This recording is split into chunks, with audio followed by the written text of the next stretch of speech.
అందరికీ నమస్తే. ఉమ్మడి ప్రకాశం జిల్లా రాజకీయాలు కొంచెం కీలకంగా ఉంటాయి. సో ఇక్కడ మరీ ముఖ్యంగా ఎక్కువగా ఇప్పుడు పవర్లో ఉన్నప్పటికీ లేకపోతే పవర్లో లేకపోయినప్పటికీ ఒక వ్యక్తి గురించి ఎక్కువగా వార్తలు నడుస్తూ ఉంటాయి. ఆయనే బాలినేని శ్రీనివాసరెడ్డి గారు. వైఎస్ఆర్సీపీకి సిట్టింగ్ ఎమ్మెల్యేగా కీలకమైనటువంటి 2 సార్లు మంత్రిగా పనిచేశారు, 5 సార్లు ఎమ్మెల్యేగా పనిచేసినటువంటి వ్యక్తి బాలినేని శ్రీనివాసరెడ్డి గారు, మనందరికీ తెలిసినటువంటి వ్యక్తి. సో ఇప్పుడు జనసేన పార్టీలో ఆయన ఉన్నారు. ప్రస్తుతానికి జనసేనలో చేరి దగ్గర సంవత్సరం నుంచి రెండు సంవత్సరాల దాకా టైం గడుస్తున్న పరిస్థితులు అయితే కనిపిస్తా ఉన్నాయి. కానీ జగన్మోహన్ రెడ్డి గారికి అంటే ఈయన పార్టీ మారేటప్పుడు జగన్మోహన్ రెడ్డి గారిని రకరకాలుగా మాట్లాడి పార్టీని దూషించి ఒక రకంగా ఆయన్ని కూడా విభేదించి దూషించి జనసేనలోకి వెళ్ళారు. సో ఇదంతా కూడా మనం చూసాం. కానీ ఇప్పుడు బాలినేని శ్రీనివాసరెడ్డి గారికి జనసేన పార్టీ ఏమి బాధ్యతలు అప్పచెప్తుంది, ఏమి పవర్స్ ఇస్తుంది అనేది ఇప్పుడు రాష్ట్రంలో వినిపిస్తూ ఉంది. సో ఈ వార్త ఇప్పుడు రాష్ట్రంలో చక్కర్లు కొడతా ఉంది. ఈయన కొన్ని ప్రాంతాలకి అంటే కొన్ని జిల్లాల కోఆర్డినేటర్గా వ్యవహరిస్తూ ఉన్నారు. అది అధికారికంగా కాకపోయినప్పటికీ పవన్ కళ్యాణ్ గారి ఆదేశాల మేరకు పార్టీని బలోపేతం చేయడానికి ఒక సీనియర్ నాయకుడు కాబట్టి ఒంగోలులో 5 సార్లు ఎమ్మెల్యేగా పనిచేశాడు, 2 సార్లు మంత్రిగా ఉన్నారు. రాష్ట్రంలో ఆయన ఉమ్మడి రాష్ట్రంలో కావచ్చు, రాష్ట్రం విడిపోయిన తర్వాత ఆంధ్రప్రదేశ్ ప్రత్యేక ఆంధ్రప్రదేశ్లో కావచ్చు ఆయన పేరు కొంత వినిపిస్తానే ఉంది, అందరికీ తెలిసినటువంటి వ్యక్తి. సో అందుకే జనసేన ప్రయాణంలో జనసేన కార్యక్రమాల్లో బాలినేని వాసు గారిని వాడుకోవడానికి పవన్ కళ్యాణ్ గారు ఎట్టకేలకు నిర్ణయం తీసుకున్నారు. సో దీనికి సంబంధించి ఇటీవల తిరుపతిలో, అనంతపురం కొన్ని ఏరియాల్లో మీటింగ్ జరుగుతున్నప్పుడు అక్కడ ఉన్నటువంటి జనసేన పార్టీ నాయకులందరితో కూడా బాలినేని వాసు గారు మంచిగా మాట్లాడటం, అక్కడ పార్టీ కేడర్ని బలోపేతం చేయటం, అక్కడ మీటింగులు చూసుకోవడం, ఇవన్నీ కూడా పవన్ కళ్యాణ్ గారి ఆదేశాల మేరకు జనసేన ఈ కార్యక్రమాలు అయితే జరుగుతూ ఉన్నాయి. సో అలాంటి కార్యక్రమే మొన్న ఇక్కడ జరిగినటువంటి అంటే ప్రకాశం జిల్లా ఒంగోలులో జరిగినటువంటి జనసేన పార్టీ కార్యక్రమానికి స్థానిక జనసేన పార్టీ ఇన్ఛార్జిగా లేదా ఉడా చైర్మన్గా ఉన్నటువంటి షేక్ రియాజ్ గారు ఈ కార్యక్రమానికి హాజరు కాలేదు.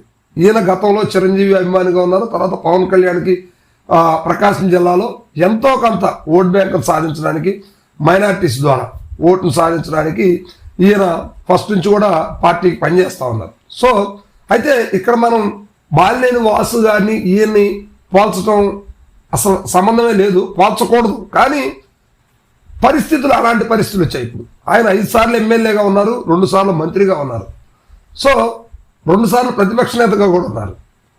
కానీ ప్రకాశం జిల్లాలో రియాజ్ క్యాడర్ ఏంటి?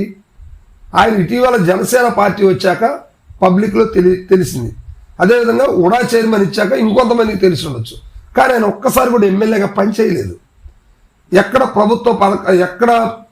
ప్రభుత్వ క్యాడర్ని ఆయన అనుభవించింది లేదు. ఎటువంటి ఎమ్మెల్యే కావచ్చు, చిన్న క్యాడర్ కూడా, చిన్న పదవి కూడా ఆయన చేసింది లేదు.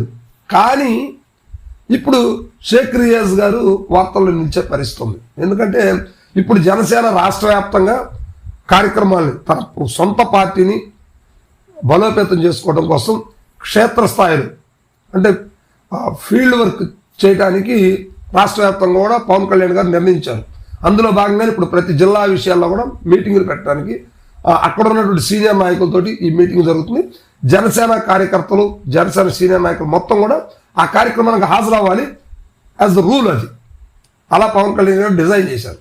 మరి పవన్ కళ్యాణ్ గారి మాటని మీరినట్టే కదా అంటూ కొన్ని వార్తలు వస్తున్నాయి రియాజ్ గారి మీద. సో అసలు రియాజ్ గారి క్యాడర్ ఎంత, బాలినేని వాసు గారి క్యాడర్ ఎంత, ఎందుకు ఈయన పోలుస్తున్నారు అంటే ఇప్పుడు ప్రస్తుతానికి ఒంగోలులో బాలినేని వాసు గారి కంటే ముందుగానే ఇక్కడ రియాజ్ గారు జనసేన పార్టీలో ఉన్నారు. ఆయన కొంచెం పార్టీ అధికారంలోకి వచ్చాక, జనసేన అధికారంలోకి వచ్చాక ఆయన కొంచెం హైలైట్ అయిన పరిస్థితులు కనిపిస్తా ఉన్నాయి. ఇక్కడ ఉన్నటువంటి ఎంత సీనియర్ నాయకులు అయినప్పటికీ బాలినేని వాసు గారు ఓడిపోవడంతో, అదేవిధంగా జనసేనలోకి రావడంతో కొంచెం క్యాడర్ తగ్గింది అనుకోవచ్చు. కాకపోతే బాలినేని వాసు గారిని ఫస్ట్ నుంచి కూడా జనసేనలోకి రావడానికి రియాజ్ గారు ఆ విషయాన్ని వ్యతిరేకిస్తూనే ఉన్నారు. బాలినేని వాసు గారు జనసేనలోకి రావటం రియాజ్ గారికి ఇష్టం లేదు.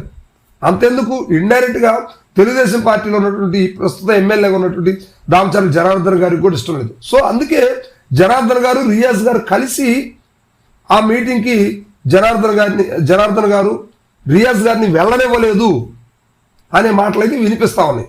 సో రియాజ్ గారిని తెలుగుదేశం పార్టీ ప్రకాశం జిల్లాలో పావులాగా వాడుకుంటుంది అని జనసేనలోనే బాలినేని వర్గీయులు ఆరోపిస్తూ ఉన్నారు.